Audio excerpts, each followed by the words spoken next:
ಹಾಗಾದ್ರೆ 3 ಸುದ್ದಿಗಳನ್ನ ನೋಡಿದ್ರಿ. ಹಾಗಾದ್ರೆ ನಮ್ಮ ಇವತ್ತಿನ 5 ಸುದ್ದಿಗಳಲ್ಲಿ 3 ಸುದ್ದಿಗಳಾಯ್ತು. ಈಗ 4ನೇ ಸುದ್ದಿಯಲ್ಲಿ ಏನಿದೆ ಹಾಗಾದ್ರೆ? ಆ ಸುದ್ದಿ ಡಬ್ಬಿಯಲ್ಲಿರುವಂತಹ ಆ ಸ್ಪೆಷಲ್ ಸುದ್ದಿ ಏನ್ ಹಾಗಾದ್ರೆ ಅದನ್ನು ಕೂಡ ನಾವು ನೋಡ್ತಾ ಹೋಗೋಣ.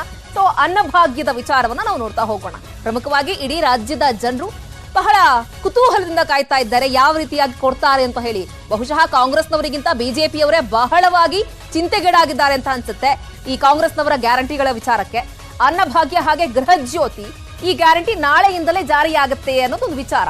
ಇವತ್ತು ಮಧ್ಯರಾತ್ರಿ 12 ಗಂಟೆ, ಯಾಕಂದ್ರೆ ನಾಳೆಯಿಂದ ಜುಲೈ 1ನೇ ತಾರೀಕು ಆಗಿರೋದ್ರಿಂದ ರಾಜ್ಯ ಸರ್ಕಾರ ಹೇಳಿದಂಗೆ ಜುಲೈ ತಿಂಗಳ ಕರೆಂಟ್ ಬಿಲ್ ಅನ್ನ ನೀವು ಕಟ್ಟೋ ಹಂಗಿಲ್ಲ, ಅಂದ್ರೆ ಆಗಸ್ಟ್ ನಲ್ಲಿ ಕಟ್ಟೋ ಹಂಗಿಲ್ಲ ಅಂತ ಏನ್ ಹೇಳಿಕೆಗಳನ್ನ ಕೊಟ್ಟಿದ್ರು. ಸೊ ಅದೇ ರೀತಿಯಲ್ಲಿ ಇವತ್ತು ಮಧ್ಯರಾತ್ರಿ 12 ಗಂಟೆಯಿಂದ ಗೃಹ ಜ್ಯೋತಿ ಅನ್ವಯ ಆಗುತ್ತೆ.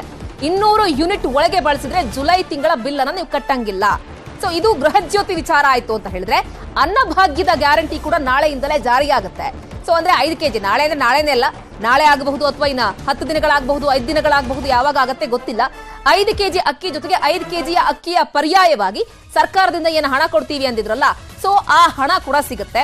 ನೇರವಾಗಿ ಬ್ಯಾಂಕ್ ಖಾತೆಗೆ ಜಮೆ ಆಗುತ್ತೆ. ಆದ್ರೆ ಆಧಾರ್ ಲಿಂಕ್ ಕಡ್ಡಾಯ ಆಗಿರಬೇಕಾಗತ್ತೆ ನಿಮ್ಮ ಅಕೌಂಟ್ಗೆ ಅಂತ.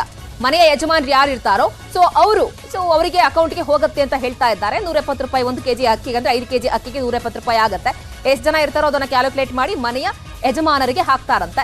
ಸೊ ಬನ್ನಿ, ಇದೆಲ್ಲ ವಿಚಾರಗಳಿಗೆ ಸಂಬಂಧಪಟ್ಟ ಹಾಗೆ ಆಹಾರ ಸಚಿವರು ಮುನಿಯಪ್ಪ ಅವರು ಕೂಡ ಪ್ರತಿಕ್ರಿಯೆಯನ್ನ ಕೊಟ್ಟಿದ್ದಾರೆ. ಈ ವಿಚಾರದಲ್ಲಿ ಕೆಲವೊಂದಿಷ್ಟು ವಿಚಾರಗಳನ್ನ ಹಂಚಿಕೊಂಡಿದ್ದಾರೆ. ಏನ್ ಹೇಳಿದ್ರು ಹಾಗಾದ್ರೆ ನೋಡೋಣ.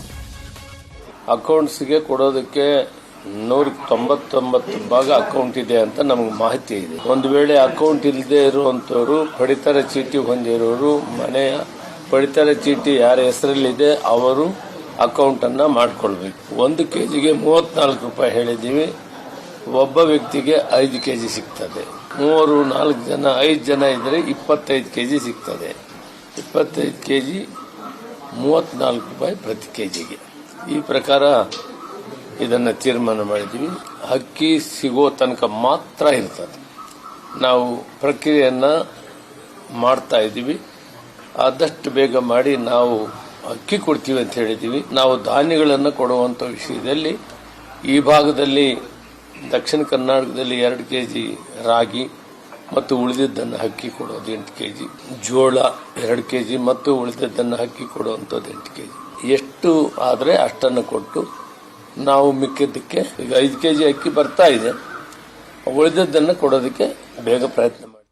ಈ ಬಗ್ಗೆ ಮತ್ತಷ್ಟು ಮಾಹಿತಿಯನ್ನು ಕೊಡ್ಲಿಕ್ಕೆ ನಮ್ಮ political bureau head Chidananda Patel ಸಂಪರ್ಕದಲ್ಲಿ ಜಾಯ್ನ್ ಆಗ್ತಾ ಇದ್ದಾರೆ. ಪಟೇಲ್ರೆ, ಒಂದು ಕಡೆ ಬಹಳ ಗ್ಯಾರಂಟಿಗಳನ್ನ ಘೋಷಣೆ ಮಾಡಿ ಅಧಿಕಾರಕ್ಕೆ ಬಂದಂತಹ ಸರ್ಕಾರದ ಗ್ಯಾರಂಟಿಗಳು ನಾಳೆಯಿಂದ ಜಾರಿಗೆ ಬರ್ತಾ ಇದೆ. ಪ್ರಮುಖವಾಗಿ ಇವತ್ತು ಮಧ್ಯರಾತ್ರಿಯಿಂದ ಗೃಹ ಜ್ಯೋತಿ ಜಾರಿಗೆ ಬಂದ್ರೆ ನಾಳೆಯಿಂದ ಬೆಳಗ್ಗೆಯಿಂದ ಕೂಡ 5 ಕೆಜಿ ಅಕ್ಕಿ ಜೊತೆಗೆ ಉಳಿದಂತಹ 5 ಕೆಜಿಗೆ ಪರ್ಯಾಯವಾಗಿ ಹಣವನ್ನ ಕೊಡ್ತೀವಿ ಅಂತ ಹೇಳಿ ಸರ್ಕಾರದ ಸದ್ಯದ ಮಟ್ಟಿಗಿನ ಪ್ಲಾನ್ ಏನು ಹೇಳಿಕೆಯನ್ನ ಕೊಟ್ಟಿದೆ ಸರ್ಕಾರದ ಕಡೆಯಿಂದ?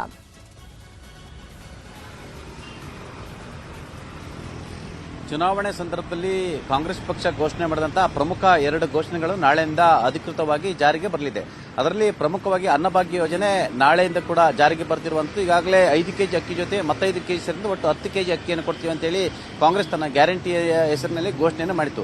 ಆದರೆ ಎಲ್ಲೊಂದು ಕಡೆ ಮೊದಲ ತಿಂಗಳು ತಮ್ಮ ಘೋಷಣೆಯಂತೆ ಅಕ್ಕಿಯನ್ನು ಒದಗಿಸುವಲ್ಲಿ ವಿಫಲ ಆಗಿರುವಂತದ್ದು. ಒಂದು ಕಡೆ ಕೇಂದ್ರ ಮತ್ತು ರಾಜ್ಯ ಸರ್ಕಾರದ ನಡುವೆ ಅಕ್ಕಿ ವಿಚಾರದ ಪೈಪೋಟಿಯ ನಡುವೆ ಇದೀಗ ಅಕ್ಕಿಯ ಕೊಡುವ ಜಾಗದಲ್ಲಿ ತಲಾ 1 ಕೆಜಿಗೆ 34 ರೂಪಾಯಿಯಂತೆ ಪ್ರತಿ ಕುಟುಂಬದ ಪ್ರತಿ ಸದಸ್ಯರು ಕೂಡ ಹಣವನ್ನು ಅವರ ಬ್ಯಾಂಕ್ ಖಾತೆಗೆ ಹಾಕಲಿಕ್ಕೆ ಸರ್ಕಾರ ತೀರ್ಮಾನ ಮಾಡಿರುವಂತದ್ದು. ನಾಳೆಯಿಂದ ಜುಲೈ 15ನೇ ತಾರೀಕಿನವರೆಗೂ ಕೂಡ 5 ಕೆಜಿ ಅಕ್ಕಿ ಯಾರಿಗೆಲ್ಲ ಕೊಡಬೇಕು, ಕುಟುಂಬದ ಬಿಪಿಎಲ್ ಕಾರ್ಡ್ನ ಸದಸ್ಯರಿಗೆ ಅವರಿಗೆಲ್ಲರೂ ಕೂಡ ಒಬ್ಬ ವ್ಯಕ್ತಿಗೆ 5 ಕೆಜಿ ಅಂತ ಒಟ್ಟು 170 ರೂಪಾಯಿಯನ್ನ ಅವರ ಬ್ಯಾಂಕ್ ಖಾತೆಗೆ ಹಣ ಹಾಕಲು ಸರ್ಕಾರ ತೀರ್ಮಾನ ಮಾಡಿರುವಂತದ್ದು. ಆ ಮುಖಾಂತರ ಸರ್ಕಾರಕ್ಕೆ 700 ರಿಂದ 800 ಕೋಟಿ ರೂಪಾಯಿ ವೆಚ್ಚ ತಗುಲ್ತಿರುವಂತದ್ದು. ಮತ್ತೊಂದು ಕಡೆ ಇನ್ನೊಂದು ಬಹು ಉದ್ದೇಶಿತ ಗೃಹ ಜ್ಯೋತಿ ಯೋಜನೆ ಕೂಡ ಇವತ್ತು ಮಧ್ಯರಾತ್ರಿಯಿಂದ ಏನು ಜಾರಿ ಆಗ್ತಿರುವಂಥದ್ದು. ಇವತ್ತು ಮಧ್ಯರಾತ್ರಿ 12 ಗಂಟೆಯಿಂದ ಜಾರಿ ಆಗ್ತಿರುವಂಥದ್ದು. ಇದು ಮಧ್ಯರಾತ್ರಿ 12 ಗಂಟೆಯಿಂದ ಜಾರಿಯಾದರೆ ಈ ತಿಂಗಳು ಅಂದ್ರೆ ಇಡೀ ತಿಂಗಳು 200 ಯೂನಿಟ್ ಒಳಗಡೆ ಬಳಸುವಂತವರಿಗೆ ಉಚಿತ ವಿದ್ಯುತ್ ಅನ್ನು ಕೊಡಲಿಕ್ಕೆ ಸರ್ಕಾರ ಭರವಸೆ ಕೊಡ್ತು. ಅದು ಕೂಡ ಇವತ್ತು ಜಾರಿ ಆಗ್ತಿರುವಂಥದ್ದು. ಈಗಾಗಲೇ 70 ಲಕ್ಷ ನೋಂದಣಿ ಮಾಡಿರುವಂಥದ್ದು, ಅಂದ್ರೆ 70 ಲಕ್ಷ ಮೀಟರ್ ಒಟ್ಟಾರೆ ನೋಂದಣಿ ಮಾಡಿರುವಂಥದ್ದು. ಸರ್ಕಾರ ಕೂಡ ಗೃಹ ಜ್ಯೋತಿ ಅತಿ ದೊಡ್ಡ ಹೊರೆ ಅಂತ ಹೇಳಲಾಗ್ತದೆ. ಆ ಮುಖಾಂತರ ಇದು ಎಲ್ಲೊಂದು ಕಡೆ ಜನಪ್ರಿಯ ಯೋಜನೆ ಅಂತ ಕೂಡ ಹೇಳಲಾಗ್ತದೆ. ಎಲ್ಲದರ ನಡುವೆ ಕೂಡ ಲೋಕಸಭೆ ಚುನಾವಣೆ ಹಿನ್ನೆಲೆಯಲ್ಲಿ ತಮ್ಮ ಗ್ಯಾರಂಟಿ ಘೋಷಣೆಗಳನ್ನ ಏನು ಜನಪ್ರಿಯ ಯೋಜನೆಗಳನ್ನ ಪರಿಣಾಮಕಾರಿಯಾಗಿ ಜಾರಿ ಮಾಡಬೇಕಂತ ಸರ್ಕಾರ ಹೊರಟಿರುವಂತದ್ದು. ಇದೇ ಕಾರಣಕ್ಕಾಗಿ ಅನ್ನಭಾಗ್ಯ ಅಕ್ಕಿ ಕೊರತೆ ಕಾರಣಕ್ಕಾಗಿ ಅಕ್ಕಿಯನ್ನು ಕೊಡಲಿಕ್ಕೆ ಸಾಧ್ಯ ಆಗದಿದ್ದ ಕಾರಣಕ್ಕಾಗಿ ಅನಿವಾರ್ಯವಾಗಿ ವಿಪಕ್ಷಗಳ ಟೀಕೆಯನ್ನು ಎದುರಿಸಬಾರದು ಎಂಬ ಕಾರಣಕ್ಕಾಗಿ ಮತ್ತು ಇದೇ ಜುಲೈ 3ರಿಂದ ವಿಧಾನಸಭೆ ಅಧಿವೇಶನ ಅಂದ್ರೆ ಬಜೆಟ್ ಅಧಿವೇಶನ ಆರಂಭ ಆಗ್ತಿರುವಂತದ್ದು. ಈಗಾಗಲೇ ವಿಪಕ್ಷಗಳು ಕೂಡ ಅಕ್ಕಿಯನ್ನು ಹಾಕ್ತಿದ್ರೆ ಅಕ್ಕಿಯ ಹಣವನ್ನ ಏನು ಬಿಪಿಎಲ್ ಕಾರ್ಡ್ದಾರರ ಖಾತೆಗೆ ಹಾಕಿ ಅಂತ ಹೇಳಿದ್ರು. ಅಂತೆಯೇ ಸರ್ಕಾರ ಇದೀಗ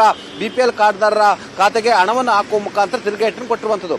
ಈ ಸಂಬಂಧಪಟ್ಟಾಗ ಇವತ್ತು ಆಹಾರ ಮತ್ತು ನಾಗರಿಕ ಪೂರೈಕೆ ಸಚಿವ KH ಮುನಿಯಪ್ಪನವರು ಮಾತನಾಡಿರೋ ಸಂದರ್ಭದಲ್ಲಿ ಇದು ತಾತ್ಕಾಲಿಕ ಅನ್ನೋ ಮುಖಾಂತರ ನಾವು ಅಕ್ಕಿ ಯಾವಾಗ ಸಿಗುತ್ತೆ ಅಲ್ಲಿವರೆಗೂ ಸಿಗಲ್ಲ, ಅಲ್ಲಿವರೆಗೂ ಕೂಡ ಹಣವನ್ನು ಹಾಕ್ತೀವಿ ಅಂತ ಹೇಳಿರುವಂತದ್ದು. ಮತ್ತು MSP ದರದಲ್ಲಿ ಅಕ್ಕಿಯನ್ನು ಕೊಡಲಿಕ್ಕೆ ಮತ್ತು ಟೆಂಡರ್ ಕರಲಿಕ್ಕೆ ನಾವು ತೀರ್ಮಾನ ಮಾಡಿದ್ವಿ. ಈ ನಡುವೆ ಕೂಡ ಕೇಂದ್ರದ ಇತರ ಸ್ವಾಯತ್ತ ಸಂಸ್ಥೆಗಳ ನಡುವೆ ಕೂಡ ಚರ್ಚೆಯನ್ನ ಮಾಡ್ತಿದ್ವಿ ಮತ್ತು ಆದಷ್ಟು ಬೇಗ ನಾವು ಮುಂದಿನ ದಿನಗಳಲ್ಲಿ ಅಕ್ಕಿಯನ್ನು ಕೊಡ್ತೀವಿ ಮತ್ತು ಆಯಾ ಭಾಗದ ಅನುಸಾರಕ್ಕೆ ಅನುಕೂಲವಾಗಿ 2 kg ಅಕ್ಕಿ ರಾಗಿ ಮತ್ತು ಗೋಧಿಯನ್ನು ಕೊಡ್ತೀವಿ ಅಂತ ಹೇಳಿರುವಂತದ್ದು. ಈಗಾಗಲೇ ಗೋಧಿ ಸ್ಟಾಕ್ ಇಲ್ಲ ಮತ್ತು ಅದನ್ನು ಕೂಡ ಪರ್ಚೇಸ್ ಮಾಡ್ತೀವಿ ಅಂತ ಮಾತನ್ನು ಕೂಡ ಹೇಳಿರುವಂತದ್ದು.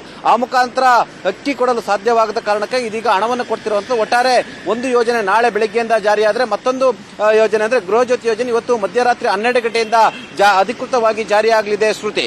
ಓಕೆ ಪಟೇಲ್, ಥ್ಯಾಂಕ್ ಯು ತಮ್ಮೆಲ್ಲ ಈ ಕ್ಷಣದ ಕಂಪ್ಲೀಟ್ ಅಪ್ಡೇಟ್ಸ್ಗೆ. ನೋಡೋಣ ಸೊ ಮುಂದಿನ ದಿನಗಳಲ್ಲಿ ಯಾವ ರೀತಿಯಾಗಿ ಎಲ್ಲ ಸರ್ಕಾರದ ಗ್ಯಾರಂಟಿಗಳನ್ನ ಈಡೇರಿಸಲಾಗುತ್ತಾ. ಸೊ ಈಗಾಗಲೇ ಅದಕ್ಕೂ ಕೂಡ ಸಾಕಷ್ಟು ಬೇಸರಗಳು ಜನರಿಂದ ವ್ಯಕ್ತವಾಗ್ತಾ ಇದೆ. ನಮ್ಗೆ 5 kg ಅಕ್ಕಿ ಬದಲು ಹಣ ಕೊಡ್ತೀನಿ ಅಂತಿರಲ್ಲ, ನಮ್ಗೆ ಪೂರ್ತಿಯಾಗಿ ಅಕ್ಕಿನೇ ಬೇಕು ಅಂತ ಹೇಳಿ. ನೋಡೋಣ ಮುಂದಿನ ದಿನಗಳಲ್ಲಿ ಸರ್ಕಾರ ಈ ವಿಚಾರದಲ್ಲಿ ಯಾವೆಲ್ಲ ವಿಚಾರಗಳನ್ನ ಅಥವಾ ಸಮಸ್ಯೆಗಳನ್ನ ಫೇಸ್ ಮಾಡಬೇಕಾಗಿ ಬರಬಹುದು ಅಂತ ಹೇಳಿ.